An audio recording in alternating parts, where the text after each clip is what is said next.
What was the last thing you said to someone before they died? 1. It's okay, camper. Mama and Dada get sick too. You are being very brave. Now get some sleep. I love you. My 2-year and 9-month-old son, whose name was Camper, had the best day of his life on Saturday. 2 birthday parties, one at the beach and one at his cousin's house with great friends and family. The following day, he woke up with a headache. He was very smart and well-spoken and told us, my wife and I, that his head hurt in the morning. We assumed he was probably a little dehydrated and just not feeling the well from all the cake and party action on the previous day. My wife had to see clients that day, so I spent the day with Camper. We watched the movie A Bug's Life, but he was throwing up and napping throughout the day. I just thought he had a general sickness. My brother-in-law was a pediatrician at the time, so he advised us to make sure Camper stayed hydrated with some Pedialyte. We did that, then put him down for bed that night, which is when I said, it's okay, Camper. Mama and Dada get sick too. You are being very brave. Now get some sleep. Sweet dreams. I love you. And to be honest, I don't really know if I said I love you. I regularly tell my children that, but for the life of me, I cannot exactly remember. It feels better to think that I did, even though he knew that anyway. I told him a few times throughout the day that he was being brave, because he didn't cry or complain at all. He never woke up from that final sleep. We ended up taking him, unresponsive, to the trauma room that night. He had an undiagnosed brain tumor that I guess just slowly grew as he got older. Slow enough that his brain could adjust and we never once saw any symptoms. And finally, on that day, it ruptured an artery in his brain and that was the end of his very bright, very full, very short life.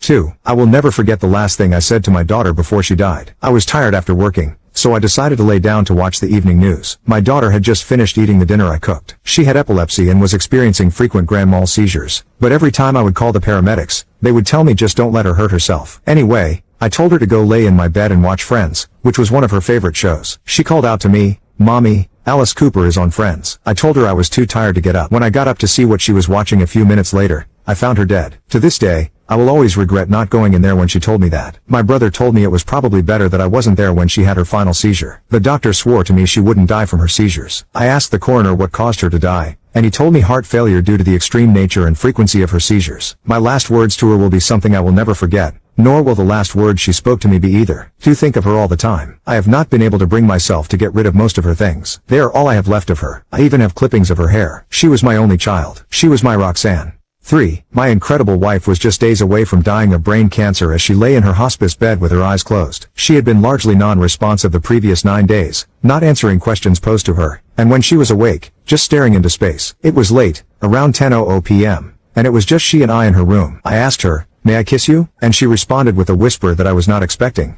I had missed what she said. I repeated the question, this time with my ear close to her lips. Her response? Of course. I gently kissed her lips and she kissed me back. While it wasn't the last thing I said to her before she passed away 4 days later, it was the last thing she said to me, or anyone else. It was a gift that I shall never forget. 4. In high school I was friends with a girl who was very toxic, and when I began digging myself out of depression I cut her out of my life and didn't speak to her for a year. We had a very close relationship while we were friends, but for an entire year we never spoke a word to each other, not even a hello when we passed each other in the hallways at school. Then, one day, she texted me, inviting me to one of her parties she held every year. I didn't want to go, considering I knew nobody who was going and we weren't friends anymore, but I wanted to get away from my parents for a night, so I forced myself to go. The party, unexpectedly, was very exciting and adventurous, and somehow I ended up being one of the last to leave the party. She and I were in the pool together striking up a conversation for the first time in a year. While conversing I realized that she changed in a year's time and was now a much happier person. I know our friendship ended badly, but you'll always be one of the best friends I've ever had. Hey, can I tell you something? She had nodded and I continued, I'm really proud of how far you've come,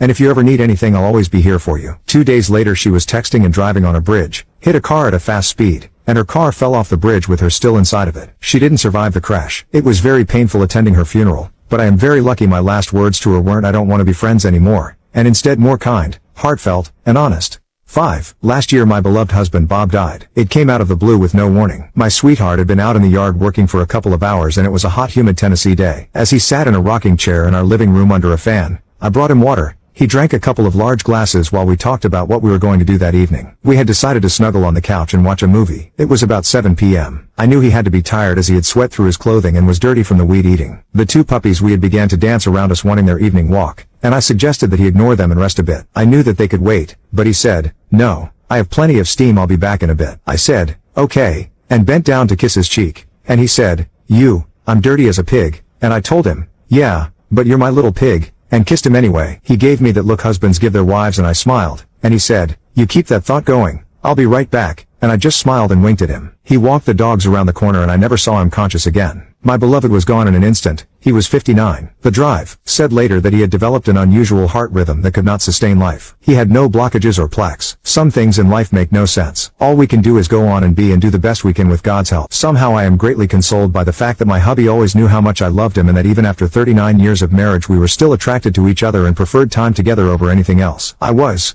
and am, a very blessed woman. 6. My buddy Jesse said fuck you. And I replied go to hell, asshole. He then said oh I will, and if I go first, I'll keep a spot warm for you. Then I left his house, hung over, on the way to work. It was all in good fun, of course, but the next thing I had heard, he died. I think about that all the time, and especially now that it's getting near my birthday on the 1st and the anniversary of his death on the 7th. He was the last person I drank with, and since we drank to blackout every day of the week, it's weird that I haven't drank even a single beer since the last time I saw him. It's been almost 8 years, and I almost kicked it from cancer since then. He was drunk when he died. Maybe I just don't feel like going out that way. 7. Love you too. Feel better. My little sister, my only sister, Heather, passed away suddenly the next day, September 5, 2014, at 5 a.m. from sudden cardiac death. She was only 26 years old. That was the only answer we ever got. Feeling her last breath was the most haunting thing I think I will ever experience. She had just seemed so alive the evening before, albeit suffering from neck pain. We figured it was just a tension headache. I will always be thankful for how abnormally well we were getting along the day before. Both of us were mothers and sometimes, we didn't always have a great friendship like we had as kids. Stress can do that to you. I like to think the universe knew what was coming and wanted to give us that last moment of friendship, sisterhood and love. The last thing she said to me, love you,